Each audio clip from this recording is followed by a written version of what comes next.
मैं लूंगी खिलौना। नहीं, खिलौना तो मैं ही लूंगी।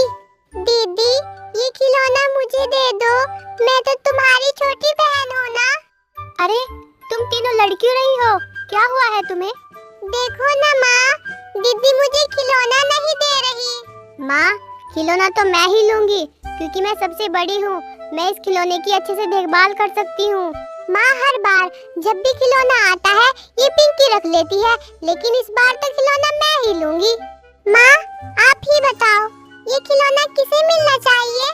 मैं तुम्हारे इस झगड़े को कैसे सुलझाऊं, समझ नहीं आ रहा। तुम तीनों में से खिलौना किसे दूं, समझ नहीं आ रहा। इस तरह टुनटुनी को कुछ समझ नहीं आ रहा था कि वो खिलौना किसे दे। तभी टुनटुनी बहुत सोचकर जवाब देती है। देखो, ये खिलौना किसे मिलना चाहिए, इसका फैसला मैं खुद करूंगी। जो तुम तीनों में सबसे ज्यादा बुद्धिमान होगा, मैं ये खिलौना उसे ही दूंगी।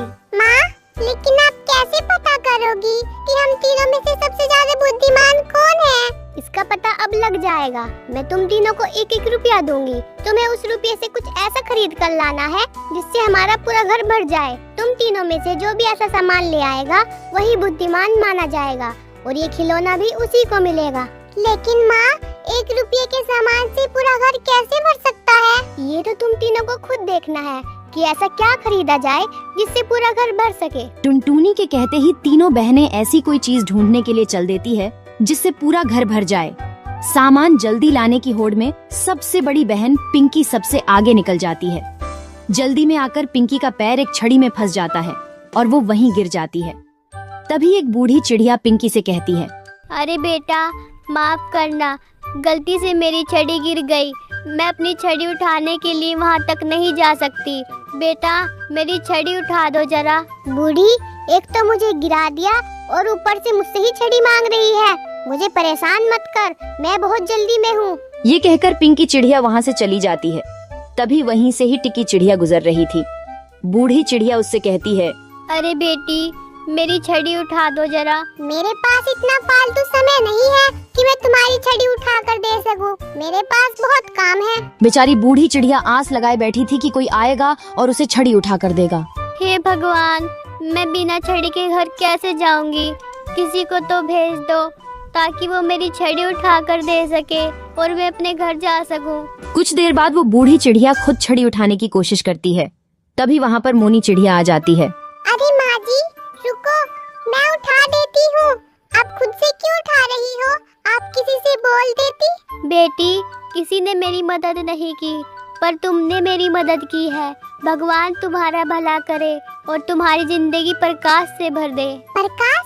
उधर पिंकी चिड़िया एक दुकान पर पहुँचती है और दुकानदार से कहती है, दुकानदार साहब, आपकी दुकान पर ऐसी कौन सी चीज है जो 1 रुपये में खरीदी जा सके और सबसे ज्यादा जगह घेरती हो? जो सबसे ज्यादा जगह घेरे। मेरी दुकान पर ऐसी चीज सिर्फ रुई है। हाँ तो लाओ, मुझे 1 रुपये की रुई दे दो। तभी पिंकी दुकानदार से रुई खरीद कर घर की तरफ चली जाती है। उधर टिकी चिड़िया बैठी हुई सोच रही थी कि उसे क्या खरीदना चाहिए जिससे पूरा घर भर सके। तभी उसके दिमाग में कोई आइडिया आता है। अरे हाँ, मैं एक सर्फ ले लेती हूँ और इस सर्फ से पूरे घर को भर दूंगी। अब देखना मोनी और पिंकी, मैं कैसे पूरे घर को भरती हूँ और खिलौना तो मैं ही लूंगी। तभी टिकी चिड़िया डिटर्जेंट का एक पाउच लेकर घर चली जाती है। तीनों बहनें घर पहुँच चुकी थीं। माँ, मैं घर को भरने के लिए रुई ले आई। अब मैं इस रुई से ही पूरे घर को भर दूंगी। लेकिन उस रुई से तो घर भरा ही नहीं था। पिंकी निराश होकर बैठ जाती है। तभी टुनटुनी देखती है कि टिकी चिड़िया एक सर्फ का पाउच लिए हुए है। वो टिकी से पूछती है, अरे टिकी, तुम तो एक छोटा सा सर्फ का पाउच ले आई हो। तुम कैसे इस सर्फ के पाउच से पूरे घर को भरोगी? माँ, अब आप देखती जाओ मेरा दिमाग। खिलौना तो मुझे ही मिलेगा। तभी टिकी चिड़िया पानी के घड़े में सर्फ को डाल देती है। कुछ ही देर में घड़े से झाग निकलने लगते हैं। माँ, अब देखना, ये झाग पूरे घर को भर देंगे। अब तो आप मुझे खिलौना देने की तैयारी करो। देखते ही देखते सर्फ के झाग बढ़ते जाते हैं, लेकिन कुछ देर बाद वो बढ़ना बंद हो जाते हैं। अरे, ये झाग तो बढ़ना बंद हो गए। ऐसे तो मुझे खिलौना नहीं मिलेगा, मुझे ही कुछ करना पड़ेगा। तभी टिकी घड़े में और पानी भर देती है, लेकिन पानी डालने से झाग खत्म हो जाते हैं। टिकी झाग लाने की बहुत कोशिश करती है, लेकिन झाग नहीं आने से वो हार कर बैठ जाती है। मोनी बेटा, तुम क्या लेकर आई हो? रुकिए माँ, मैं आपको अभी दिखाती हूँ। तभी मोनी चिड़िया एक मोमबत्ती लेकर उसे जला देती है जिससे मोमबत्ती का प्रकाश पूरे घर में फैल जाता है। अरे वाह बेटा, तुमने तो सच में ही पूरा घर भर दिया। तुम्हें ये तरकीब कहाँ से सूझी बेटा? माँ, मैंने रास्ते में एक बूढ़ी चिड़िया की मदद की थी।